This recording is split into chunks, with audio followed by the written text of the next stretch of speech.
ini lagi naik, directionnya adalah upside. Minimum break di stop, the best case break top yang ada di sini. Oke, jadi kesimpulannya, nah sekarang pertanyaannya adalah kalau saya belum buy, gimana? Apa yang saya lakukan? Next market yang saya mau bahas itu adalah BTC. Nah untuk BTC hari Kamis ya nggak salah, hari Jumat pagi itu terjadi kejatuhan drop besar tanpa break low yang di sini. Nah kalau ini adalah drop besar, oke, so what's next untuk BTC?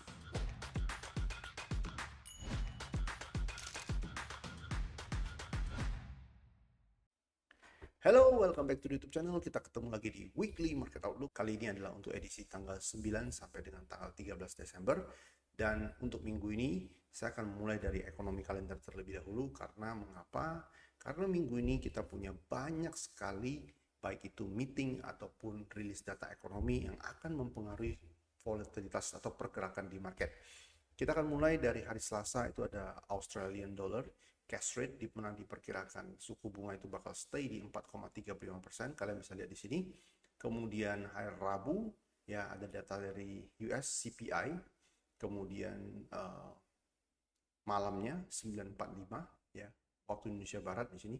Ini ada Bank of Canada ya atau BOC, di mana diperkirakan akan mempertahankan suku bunga di angka 3,75 dan 3,75%. Sebelumnya itu akan dipotong menjadi 3,25%. Kemudian hari Kamis itu ada data tingkat pengangguran di Australia 7.30 bagi yang trade Australian Dollar. Nanti akan ada beberapa pair dalam watchlist saya minggu ini yang ada kaitan dengan Australian Dollar. Kita akan bahas secara teknikalnya gimana.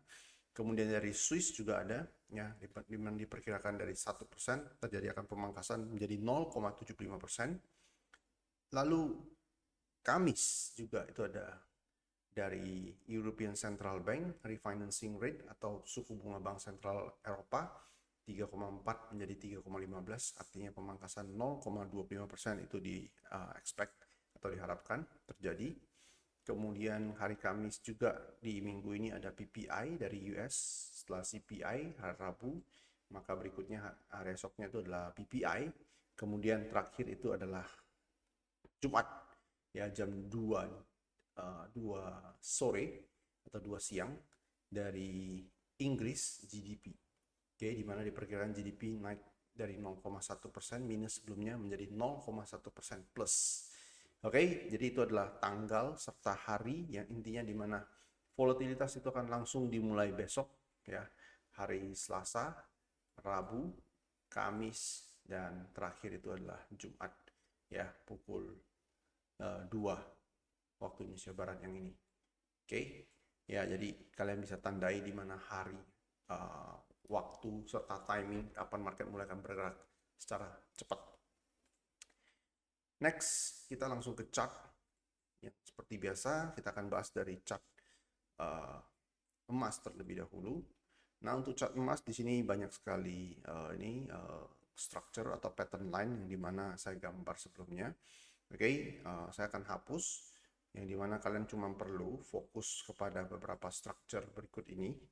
Oke, yang structure yang saya maksud itu adalah yang ini. Oke, ini saya akan hapus beberapa structure yang tidak usah kalian perhatikan lagi karena structure tersebut tidak relevan dengan kondisi sekarang. Oke, nah ini mungkin kalian langsung bingung, jadi saya akan gambar ulang satu persatu. Oke, sehingga kalian tahu mana yang harus diperhatikan. Nah, untuk yang pertama, kalian wajib perhatikan itu adalah beberapa garis yang sudah saya gambar sini. Yang pertama ini adalah order block di atas. Oke, yang dimana saya perkirakan kalau nyentuh area ini, yaitu di atas top yang ada di sini, ada kemungkinan akan terjadi reaksi baik itu secara impulsif ke bawah ataupun konsolidasi ke bawah, area warna biru ini. Oke, yang ini juga sama, ini area warna kotak warna hijau, ini adalah expected reaction zone. Kalau harga drop misalkan minggu ini di bawah ini 2605, oke, kenapa saya sampai bercerita sampai 2605 possibility-nya, karena kita punya banyak data-data yang sudah saya tunjukkan tadi. Oke, di area ini ada kemungkinan terjadi expected reaction zone kembali ke atas, baik itu secara impulsif ataupun secara correctively. Oke, kita langsung mulai aja yang pertama. Nah, titik-titik yang perlu kalian perhatikan. Oke, ini saya buat warnanya putih. Titik-titik yang perlu kalian perhatikan tuh ini. 1, 2, 3. Ini adalah titik awalnya. Jadi impulse pullback. Nah, kalau structure ini yang terjadi impulse pullback, structure ini yang terjadi, maka possibility-nya adalah pertama, antara kemungkinan wave B-nya sudah selesai di sini, drop. Kalau ini yang terjadi, maka ini adalah contracting flat to the upside. Kalau structure ini yang terjadi, saya tidak happy. Kenapa saya tidak happy? Karena contracting flat itu bagi saya bukan perfect, complete structure. Jadi titik ini, titik ini, titik ini, titik ini. Oke, so artinya untuk degree yang besar ini adalah low, ini adalah high, ini adalah possible A, ya, antara B kelar di sini atau B malah kelarnya di sini. Oke, B wave itu sangat-sangat messy. Apakah yang ini qualified sebagai B wave? Possible. Kalau ini qualified sebagai B wave, maka artinya bisa jadi bentuknya seperti ini. Kalau ini yang terjadi artinya dia akan up. Cuman, sekali lagi, kalau bentuknya contracting flat seperti ini, maka ini juga masih dapat break sekali lagi menjadi begini untuk upside. Whatever the scenario, ya, targetnya, directionnya adalah upside. Oke, nah, jadi buat teman-teman semuanya, sekali lagi ini.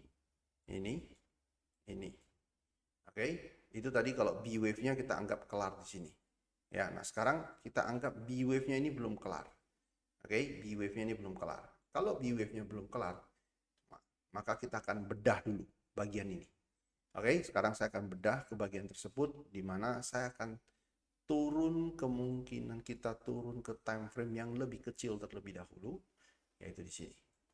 Oke, nah bagi saya, di sini yang bagian ini pun itu ada beberapa possibility. Ada 2 possibility. Yang pertama adalah perhatikan titik ini, titik ini, titik ini, titik ini, titik ini. Kalau ini yang terjadi, maka bentuknya adalah seperti ini. Complete expanding flat. Kalau ini adalah complete expanding flat, maka target minimumnya adalah break top di sini, the best case break top yang di sini. Nah, kebetulan di top yang ada di sini, ya, di atasnya itu adalah zona order block di sini, OB zone. Oke, ya, jadi buat yang buy, kalian boleh start manage the trade ketika harga break di atas ini, ataupun ketika harga sudah break di atas top ini, kalian boleh take all your profit from the market. Bagi kalian yang masih punya posisi buy. Oke, nah, saya katakan top yang ada di sini. Top yang di sini harganya berapa? 2658 sampai dengan 2666 atau 2667. Oke, nah, itu yang pertama. Kalau strukturnya benar adalah ini, oke, maka final invalidation adalah di bawah ini sebenarnya. Oke, kalau strukturnya ini expanding flat. Oke, possible expanding flat for the upside. Oke, dengan target minimum break top di sini, the best case adalah break top di di sini, dan di atas ini kebetulan itu ada OB zone. Oke, dari time frame H4. Yang pertama, ya, directionnya adalah upside. Yang kedua adalah possible market juga punya bentuk structure seperti ini. Nah, di antara yang pertama dan yang kedua saya tunjukkan, saya lihat ini structure lebih high probability. Karena kenapa? Wave B-nya ini jauh lebih messy dibanding sebelumnya. Kalau yang B-nya ini sebelumnya kan di sini. Jadi drop up, drop up. Oke, sorry, ini A 1 2 3. Nah, ini jauh lebih messy. Artinya dia memenuhi karakteristik sebagai wave correction, yaitu slow and messy move to the upside. Oke, ini wave B. Nah, kalau ini yang terjadi, maka oke, ini lagi naik, directionnya adalah upside. Minimum break di stop, the best case break top yang ada di sini. Oke, jadi kesimpulannya, mau yang tadi expanding flat ataupun yang ini regular flat, directionnya sama, yaitu sama-sama ke atas. Bedanya apa? Bedanya adalah minimum dia akan break top yang di sini. Untuk case yang kali ini, skenario regular flat yang kali ini, the best case adalah break top yang di sini sama-sama, ya. Tujuannya itu sama, directionnya itu sama. Oke. Nah, sekarang pertanyaannya adalah, kalau saya belum buy, gimana? Apa yang saya lakukan? Oke, kalau kalian belum buy, kalau ini adalah directionnya,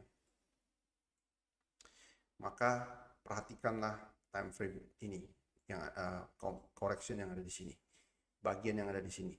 Kenapa? Karena dia dari sini naik dan dia break last lower high. Oke, kita turun ke time frame lebih kecil lagi agar lebih kelihatan ke M30 coba. Oke.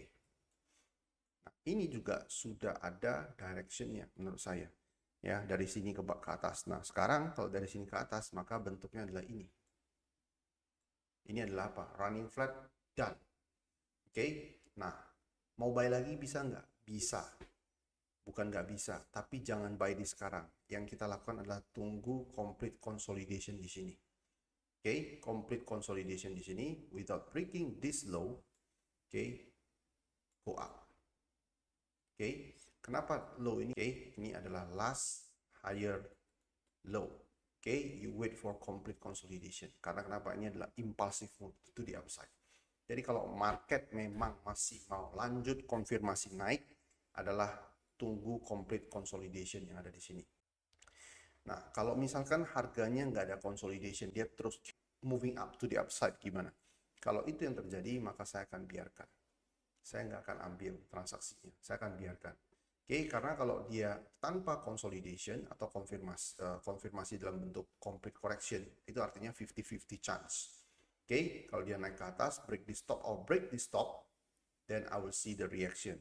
Ya, especially kalau dari sini dia naik, nggak ada konsolidasi sama sekali, dia break top yang ada di sini, then possibility-nya terbuka menjadi begini, up sampai di sini kan. Nah, kalau di sini ada reaction, dia drop kencang, oke, ya, impulsive move dari di area ini, oke, so it means bigger structure-nya bisa berubah menjadi sini.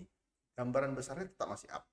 Oke, maka kalau kita bicara ya dari sini dia nggak ada konsolidasi lagi, let's say dia naik break top yang ada di sini, maka yang terjadi adalah impulse A 1, 2, 3. This could be your high, this is your low, this is your A, this is your possible B. Target kejatuhannya adalah dia bisa break. Dia bisa break di bawah ini, lalu kita look for buy lagi untuk upside, atau dia pun sekalipun break top yang ada di sini, ini juga oke jadi upside, karena kalau dia nggak break low yang ada di sini, maka dia bentuknya jadi gini. Ini apa? Ini adalah running flat. Tapi kalau dia bisa break low yang ada di sini pun, ini tidak mengubah strukturnya, dia bentuknya jadi begini.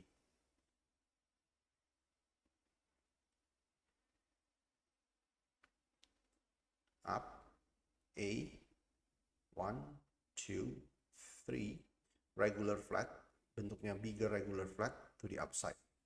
Oke, bentuknya begini. Ya, ini yang terjadi untuk another upside. So, ya sampai saat ini semua masih spekulasi kita, tapi melihat bentuk yang ada sekarang itu semua possible terjadi. Oke, itu semua possible untuk terjadi. Oke, jadi apapun itu kesimpulannya adalah upside. Upside is the direction for gold at the moment. Karena sampai dengan saat ini saya nggak expect low ini untuk di break terlebih dahulu. Oke, low ini bisa di break nggak? Ya bisa saja. Cuman pada saat ini kita akan berbicara higher probability chance ya untuk XAU/USD. Oke, semoga jelas. Next yang mau saya bahas adalah US oil. Oke, untuk US oil saya lihat ini 3 area ini, 3 zone ini kalian wajib perhatikan. Oke, untuk yang mau jadi buyer, perhatikan 3 zone ini. Sorry, ini ya, 3 zone ini. 1, 2, 3. Dan saat ini kita sangat dekat dengan sini. So artinya harga break low di sini pun, atau low di sini atau low di sini pun, ini belum mengubah struktur saya untuk up. Mengapa? Karena kalau kita perhatikan di time frame yang lebih besar, harganya terendah terakhir tuh di sini, ya kan? Di sini. Jadi dari sini tuh harganya up, drop, up, drop, up, drop, up, begini. Ya, ini adalah structure yang sangat messy. Ya, ini bukan clean and clear structure. So, buyer, maka final invalidation-nya adalah wajib di bawah ini untuk buyer. Jadi artinya kalau harga break low di sini pun, atau low di sini, atau low di sini, kalau kalian stop loss, kalau harganya tidak break low yang ada di bawah ini 65.29, ada reaction ke atas dan you take it as a buy. Oke, itu untuk US oil, directionnya adalah upside. Oke, target saya masih tidak berubah, minimum adalah bisa dia break top yang ada di sini. Ini adalah harganya berapa, kalian bisa cek, itu adalah sekitar 70, the best case 71 atau 72 di sini. Oke, itu untuk targetnya. Dan directionnya adalah up, targetnya adalah minimum top yang di sini, the best case adalah di atas ini, ya 71 atau 72. Oke, itu untuk US oil. Next yang saya mau bahas itu adalah market DXY, karena ini penting. Oke, nah DXY minggu lalu saya ada gambar di grup bentuknya seperti ini, dan ini bentuknya masih kotak apa, putus-putus. Kenapa? Karena saya lihat wave C-nya ini belum jadi dan wave B-nya itu potensial belum jadi.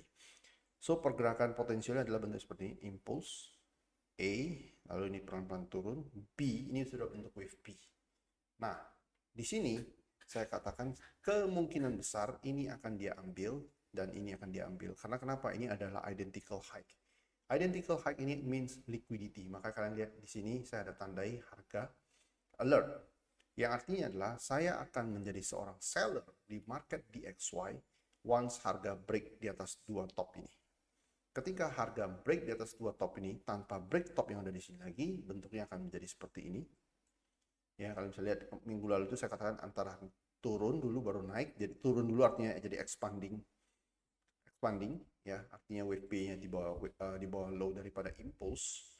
Oke, jadi satu lagi saya hapus. Satu lalu dia up, break top yang di sini and then drop, so final invalidation di sini. So untuk DXY ya, untuk pekan ini kemungkinan besar saya lihat awal pekan dia adalah up terlebih dahulu, break top yang di sini. Di atas ini we should see some reaction, either drop as an impulse atau minimum begini sebelum dia naik lagi. Kalau ini yang terjadi, maka dia akan break top yang ada di sini. Oke, itu untuk DXY. Next yang saya mau bahas adalah Aussie against Canadian dollar. Nah, untuk Aussie against Canadian dollar saya kena stop loss yang ada di sini minggu lalu. Oke, so what's next? Ya, next itu sebenarnya direction saya itu masih up. Kenapa saya katakan direction yang masih up? Karena dia baru break yang ada di sini. Nah, sekarang saya akan kembali mengincar buy setelah dia take liquidity yang ada di sini, low atau liquidity yang ada di sini lagi. Kenapa demikian? Karena kalian bisa lihat, pertanyaannya adalah ini kan dia udah break low di sini, kemudian dia ada reaction. Nah, reaction ini saya nggak suka. Kenapa saya katakan reactionnya ini saya nggak suka? Karena kalian lihat, ini adalah impulse A, lalu ini up, B, C. Jadi bentuknya ini jadi apa? Kayak regular. Jadi kalau ini dia ada drop, kalau dia mau naik, dia harusnya naiknya impulsively. Tapi ini naikannya adalah correctively. So it means this low will be taken again, menurut saya. Jadi, if that's the case, maka saya akan incar buy kembali ketika harga di bawah low yang ada di sini. Nah, kalau itu yang terjadi, maka final invalidation-nya nanti adalah di sini. Yang ini. Oke, yang ada di sini. 88536. Nah, kenapa kemarin saya stop loss dulu di sini? Karena kalau saya nggak stop loss, let's say dia drop lagi, incarannya di sini terlalu jauh. So that's why it's better saya keluar dulu di sini. Any buy setup below this level, then I take it again. Ya, itu untuk Aussie Canadian dollar. Aussie Swiss franc. Aussie Swiss franc juga sama. Minggu lalu saya tidak expect low di sini di break, kemudian saya ada buy di sekitar sini. Ya, ini nggak sampai 100 pips stop lossnya. Oke, nggak sampai 100 pips. Nah, yang terjadi sekarang adalah ya, let's see, kalau harganya keep dropping to the downside, maka saya akan incar buy lagi. Karena kenapa? Karena ini akan menjadi final invalidation saya. Kenapa ini jadi final invalidation? Karena dia drop up, sharp drop, sharp up. Kemudian seluruh bagian ini adalah konsolidasi. Oke, so dari sini kalau dari harga sekarang dia begini, drop, ya, maka saya tetapkan buy dengan final invalidation di bawah ini. Buy-nya kapan? Mulai start to look for buy di bawah harga low minggu lalu. Oke, itu yang pertama. Yang kedua adalah kalau harganya nggak drop, yang saya expect dia drop tadi, dia malah naik, misalkan, maka saya akan melihat Strukturnya begini. Oke, ini saya hapus. Yang saya lihat strukturnya adalah menjadi begini.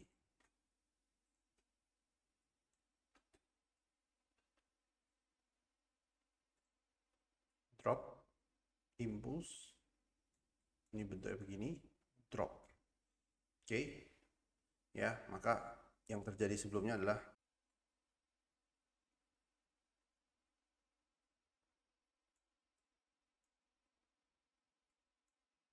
possible begini, drop sebelum dia naik.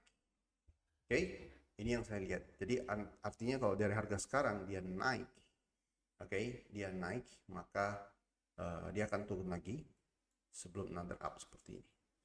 Oke, so kesimpulannya kalau kalian bingung, skenario itu dua. Yang pertama adalah kalau dari harga sekarang dia nggak ada drop lagi, nggak drop di bawah low ini lagi, maka dia akan naik. Either break top yang di sini atau break top yang di sini tetap sama, look for sell. Oke, itu yang pertama. Yang kedua adalah dari harga sekarang ternyata dia nggak naik, dia drop sekali lagi, take liquidity di sini, maka dari sini saya akan ambil buy. Karena strukturnya jadi begini, another upside. Oke, itu yang saya lihat untuk Aussie Swiss. Ya, jadi directionnya bisa ke atas. Ya, dia ke atas dulu. Kalau dia ke atas dulu, maka kita incerannya sell di atas ini atau di atas ini kita incerannya sell. Kalau dari harga sekarang dia nggak ke atas, dia malah drop begini, maka kita incernya buy untuk direction ke atas, yaitu untuk Aussie Swiss. Next yang saya mau bahas adalah Swiss franc against yen. Untuk Swiss franc against yen, maka saya akan get ready untuk big buy. Big buy itu yang saya maksud begini. Nah, jadi kalau saya cerita dulu ya dari time frame besar. Bagi saya ini adalah impulse, ini adalah wave A. So we are heading something like this to wave B. Ya, the best case dia break top yang di sini and then drop again. Oke, yang berarti yang kita mau tradingkan itu adalah bagian yang ini. Nah, kalau memang bagian ini dia mau up, maka di time frame kecil dia akan kasih kita clue. Clue-nya seperti apa? Saya lihat ada clue seperti ini, cukup jelas. Oke, nah ini adalah potensial apa? Potensial expanding flat. Kalau dia mau jadi expanding flat, haruskah jadi expanding flat? Nggak harus juga. Jadi bentuknya begini, impulse A, this is your wave B, and then we are heading down. The best case kalau minggu ini harga break di bawah low di sini, tanpa break low yang ada di sini lagi, any buy setup below here, take it to the upside. Oke, itu untuk Swiss against yen. Oke, maka kalian lihat ya, low-nya itu adalah di sini 16940-an, jadi kurang lebih dia, saya expect dia bisa drop dulu 100 pips ke bawah, 100-an pips ke bawah. Nah, bagaimana kita lihat apakah masih kemungkinan bisa drop? Nah, let's check it. Menurut saya masih kemungkinan akan drop karena kenapa? Ini impulse A, B, one more up above here, drop. Oke, jadi kalau kalian yang mau sell pun take the sell after breaking the stop loss di atas ini untuk direction ke bawah. Itu untuk Swiss against yen. Minggu lalu saya katakan market ini Canadian Swiss ya, bigger picture-nya adalah saya akan buy. Minggu lalu harganya di sekitar sini, masih di sekitar sini. Oke. Saya akan buy kalau harganya break low yang ada di sini, dan we are about to break it, tapi belum terjadi, karena kalau itu yang terjadi maka jadi impulse A, B, C. Nah, kalau ini yang terjadi maka this is your expanding flat for another upside. We will have some similar move like this. Ya, similar move like this here. Nah, namun yang terjadi adalah harga turun dulu, kita ada sell di harga 6310, kemudian stop loss di atas ini, targetnya take profit di sekitar sini, 6190. Kenapa 6190? Karena 6190 itu adalah area di sekitar harga break di bawah ini. Oke, dia udah break di bawah ini. Dimana area break di bawah ini adalah target yang dimana saya akan actively look for buy. Jadi untuk minggu ini, bagi yang belum sell, kalian tunggu harga break di bawah ini, kemudian kasih buy setup, kalian take it. Forget about the sell, final stop loss di bawah ini. Oke, itu untuk Canadian dollar, Swiss franc. Berikutnya adalah Euro New Zealand. Nah, untuk Euro New Zealand, untuk Euro New Zealand, nah sekarang kita bisa lihat harga dari sini dia up, drop, up, nah, dan dari sini dia ada up secara impulsively. Artinya adalah this is your change of character. Kalau ini adalah change of character kalian, kalau dia mau naik lagi, maka di sini dia akan bentuk yang namanya consolidation. So any consolidation happen here, it means your confirmation the price will go up. Yeah, so wait for complete consolidation, something like this here in lower time frame to go up. Euro New Zealand.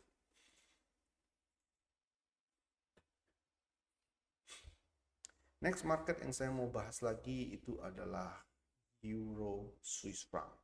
Nah, Euro Swiss franc kalian perlu kesabaran, final stop loss di bawah ini, because this is your impulse, this could be your consolidation for another up, something similar like this expected here. Oke, Euro Swiss franc yang buy stop lossnya di bawah ini, ya.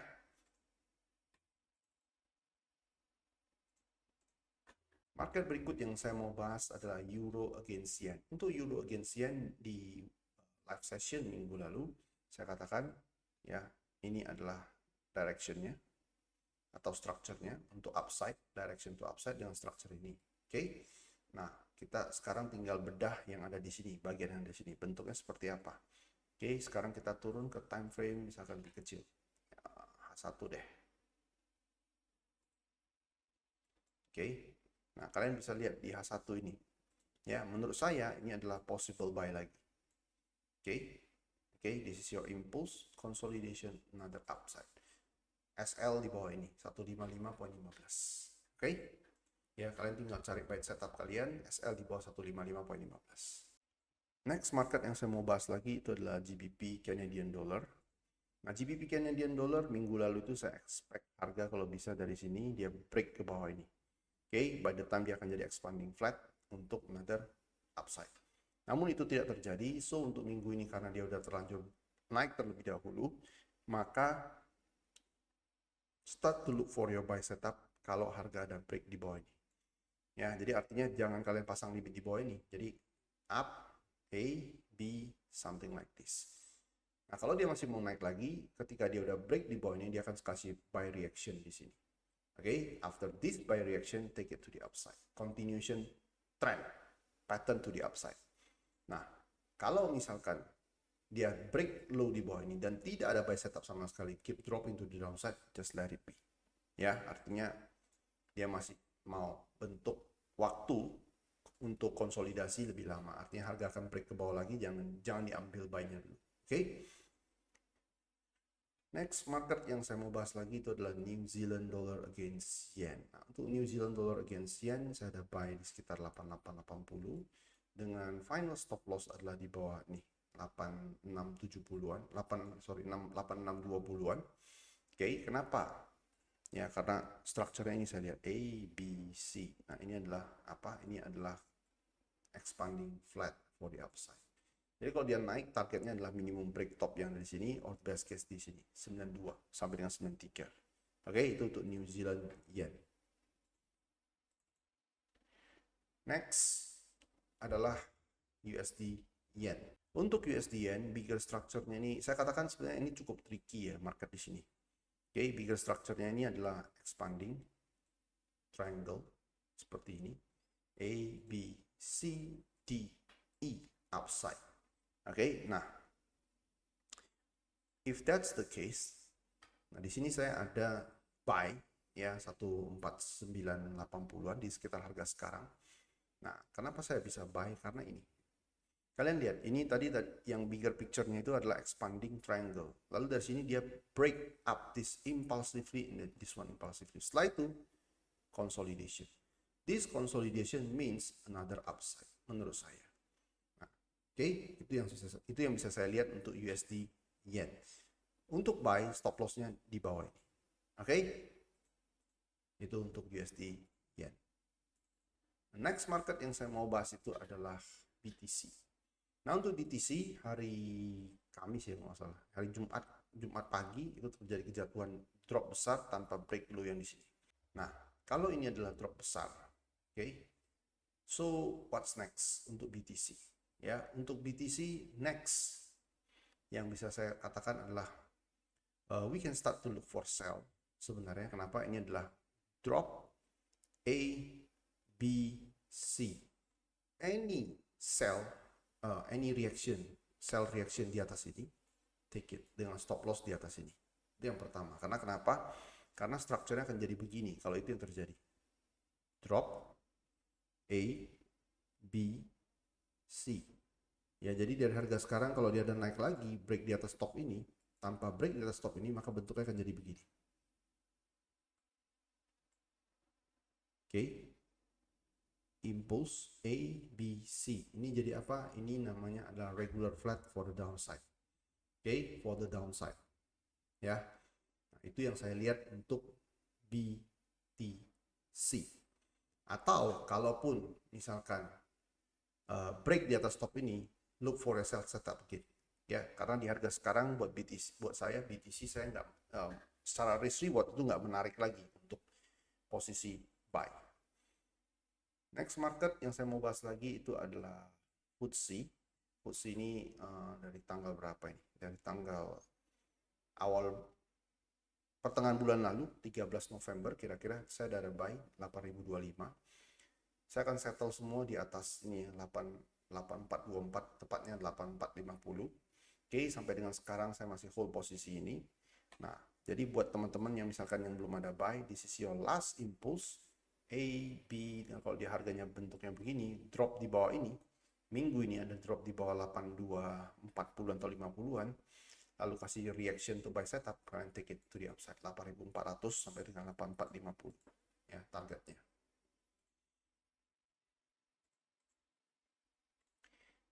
Next market yang saya mau bahas itu adalah US 100 atau Nasdaq. Nasdaq ini another all time high yang terjadi di sini. Okay, so what can we expect? We can expect something like this in the near term. Ya, kalian bisa lihat ini naiknya pelan. Okay, you can expect drop something like this here. Kalau ini yang terjadi, ini bukan reversal, maka dia bentuknya akan jadi seperti ini. For another upside, break the top before reverse on us. Oke, itu untuk Nasdaq. Terakhir untuk minggu ini yang saya mau bahas lagi adalah Dow Jones. Ya, Dow Jones ini sedikit berbeda dengan Nasdaq. Dia tidak sedang ada di all time high-nya, tapi saya lihat ada kemungkinan dia akan break all time high lagi. Kenapa? Karena ini ada impulse A, this is your potential B, something like this, impulse A, B, C. Kenapa saya ini perpanjang? Karena di sini ada gap, kalian lihat. Dan sekaligus ada fair value gap di sini. Jadi bisa aja seperti ini, another upside. Take the top before it reverse on us. Oke, jadi ya targetnya itu adalah ke bawah dulu baru ke atas, take another all time high. Ya, jadi begini kurang lebih. Up and then downside. Oke. Nah, ini akan terjadi setelah another all time high. Oke, kenapa? Karena kalian bisa lihat dari sini dia naik, kemudian di sini dia consolidate. Ya, konsolidasinya ini kayaknya belum selesai karena momentum ke bawahnya saya lihat masih ada. Targetnya kemungkinan bisa clear di sini, gap di sini, atau even masuk dari area ini. Masuk area ini adalah area order block ya, before another upside and then market will reverse on us next year. Oke, saya lihat possibility-nya seperti itu. Oke, dan saya kira itu dulu yang bisa saya sampaikan untuk kesempatan kali ini. Kita akan ketemu lagi minggu ini di hari Kamis jam 8 malam seperti biasa. Oke, trade with care, all the best for your trade. See you again Thursday. Ya, see you again hari Kamis ini jam 8 malam. Bye-bye.